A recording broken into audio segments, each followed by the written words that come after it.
Perhaps I'm a man of exceptional moods.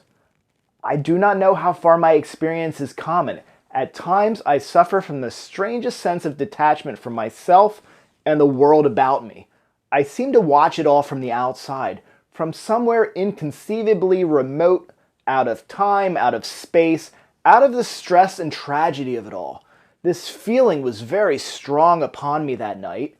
Here was another side to my dream. But the trouble was the blank incongruity of the serenity and the swift death flying yonder, not 2 miles away. Hi, I'm Michael Everts, and you're watching Fit to be Read.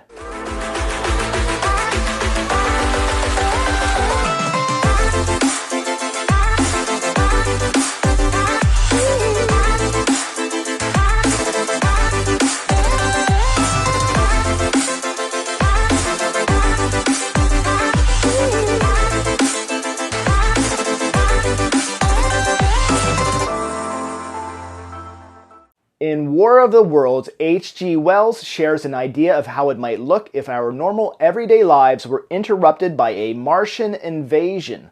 War of the Worlds is the quintessential alien invasion story and one of the most celebrated classics of science fiction literature. As with each review on this channel, the episode will begin with a spoiler-free review. Following that summary, I'll announce my 5 selected likes and dislikes segment that will include spoilers. Now, more specifically, the story depicts Martians landing in giant space cylinders in an area very familiar to H.G. Wells, Woking, a small town in northwest Surrey, England. This book, published in 1898, is old. It feels old. Of course, it's dated. This can impact enjoyment of the novel, but it also oddly makes the book unique and endearing. Wells chose this location outside of Woking and other, let's say, blasé, stuffy, boring, and coveted addresses near Surrey to make a point. Much of the writing of the book is in part inspired by Wells's reaction to English colonialism in Tasmania. Here we have a parallel in that a superior invading force is imposing their will, attacking and exterminating these unsuspecting people just living their daily lives. In the case of Woking, it's mostly loafers, gardeners, caddies, some of the upper crust, etc. In the story, we see political allegory and a not really veiled critique of imperialism. What really works in the story is that the narrator feels like a journalist or even a documentarian. Presenting the story in this way makes all of the events feel more real. Squid-like Martians arrive outside Woking in the enormous cylinders. The descriptions of the small towns and landscapes are intimate and clear. Wells does a great job through his narrator and these descriptions of immersing us in the environment. The squid-like Martians, presumably due to not being used to Earth's gravity, don't move so well and are not as threatening as what comes next. They assemble massive machines of war, giant weapons mounted on flexible tripods. The 100-foot-tall behemoth mechanized bodies obliterate any threat in their path with a powerful heat ray. Oh, and these Martians, they like to drain and consume the blood of Earthlings. The primary action at first for the narrator is to get his wife away from the Martians to safety, and he does. Unfortunately, his other interest, wanting to see the British Army eviscerate the Martian invaders, is misguided. The British Army is losing badly against the Martians. The military is just no match for the massive tripod war machines, with the lone exception of one stunning victory during a sea battle. This visually is one of the best scenes in the book, as Wells's prose perfectly creates imagery that can be seen clearly in the mind's eye. I'm going to share this passage now, where we find the narrator's brother and others on a ship trying to flee fighting. Close your eyes and try to imagine the scene in the water as these transport ships, hoping to escape, are about to be intercepted by the Martian tripods with only a few Royal Navy ships to protect them. We take from the narrator's brother's perspective. About a couple of miles out lay an ironclad, very low in the water, almost to my brother's perception like a waterlogged ship. This was the ram, Thunderchild. It was the only warship in sight, but far away to the right over the smooth surface of the sea, for that day there was a dead calm. There were already a couple of score of passengers aboard, some of who had expended their last money in securing a passage, but the captain lay off the Blackwater until 5 in the afternoon, picking up passengers until the seated decks were even dangerously crowded. He probably would have remained longer had it not been for the sound of guns that began about that hour in the south. As if in answer, the ironclad Seaward fired a small gun and hoisted a string of flags. A jet of smoke sprang out of her funnels. Fast forward. The little steamer was already flapping her way eastward of the big crescent of shipping, and the low Essex coast was growing blue and hazy, when a Martian appeared, small and faint in the remote distance, advancing along the muddy coast from the direction of Foulness. At that, the captain on the bridge swore at the top of his voice with fear and anger at his own delay, and the paddle seemed infected with his terror. Every soul aboard stood at the bulwarks or on the seats of the steamer and stared at that distant shape, higher than the trees or church towers inland, and advancing with a leisurely parody of a human stride. It was the first Martian my brother had seen, and he stood, more amazed than terrified, watching this Titan advance deliberately toward the shipping, wading farther and farther into the water as the coast fell away. Then, far away beyond the crouch came another, striding over some stunted trees, and then yet another, still farther off, wading deeply through a shiny mudflat that seemed to hang halfway up between sea and sky. They were all stalking seaward as if to intercept the escape of the multitudinous vessels that were crowded between Foulness and the Naze. In spite of the throbbing exertions of the engines of the little paddle boat and the pouring foam that her wheels flung behind her, she receded with terrifying slowness from this ominous advance. Fast forward. A douche of spray blinded my brother for a moment. When his eyes were clear, again he saw the monster had passed and was rushing landward. Big iron upperworks rose out of this headlong structure, and from that twin funnels projected and spat a smoking blast shot with fire.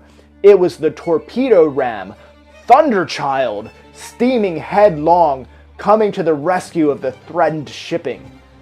Keeping his footing on the heaving deck by clutching the bulwarks, my brother looked past this charging Leviathan at the Martians again, and he saw the three of them now close together, and standing so far out to sea that their tripod supports were almost entirely submerged. The Thunderchild fired no gun, but simply drove full speed toward them. It was probably her not firing that enabled her to get so near the enemy as she did. They did not know what to make of her. One shell, and they would have sent her to the bottom forthwith with the heat ray. She was steaming at such a pace that in a minute she seemed halfway between the steamboat and the Martians, a diminishing black bulk against the receding horizontal expanse of the Essex coast. When you open your eyes, you will want to hit the subscribe button and the notification bell. As you come back out of the trance, let's get back to the review.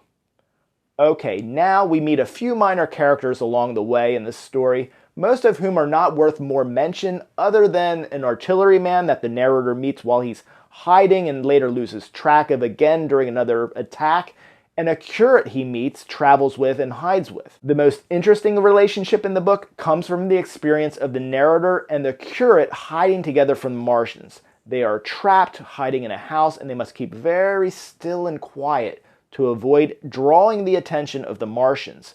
This relationship is at times cooperative or at least tolerant, eventually tense and adverse, and finally results in a great conflict. Can they keep it together though and stay hidden from the Martians? When the narrator is finally able to leave his hiding place, he doesn't see the Martians immediately, but he does see the destruction and the death that they've caused. Evidence of their presence includes dead bodies, residue from one of their other weapons, a toxic black smoke, and a landscape teeming with apparently Martian red vegetation thriving in the rivers and creeks all around. He runs into the artilleryman once again, who tells him how he plans to survive now that the Martians have won this war or battle or invasion.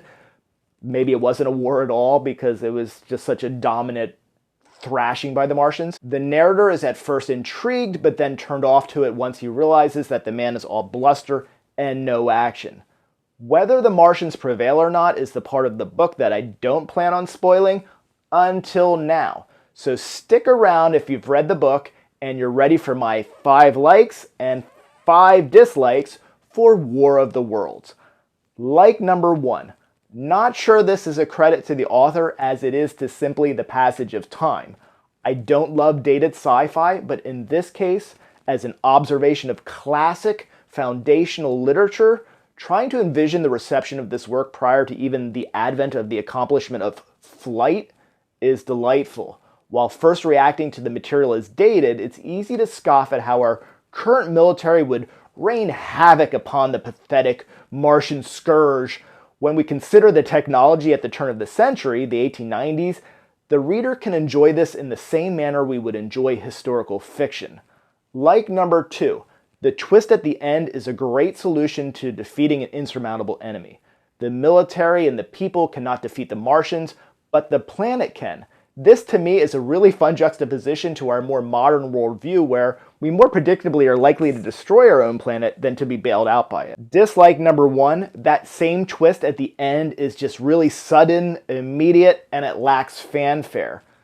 Dislike number 2, the first half of the book is a slog. We meet characters that feel irrelevant, and we spend a lot of time talking about the narrator, the narrator's brother, and just a lot of generalities about the world. Like number 3, the scene on the water, the first half of the book is boring and tedious at times, and there's just no way around that.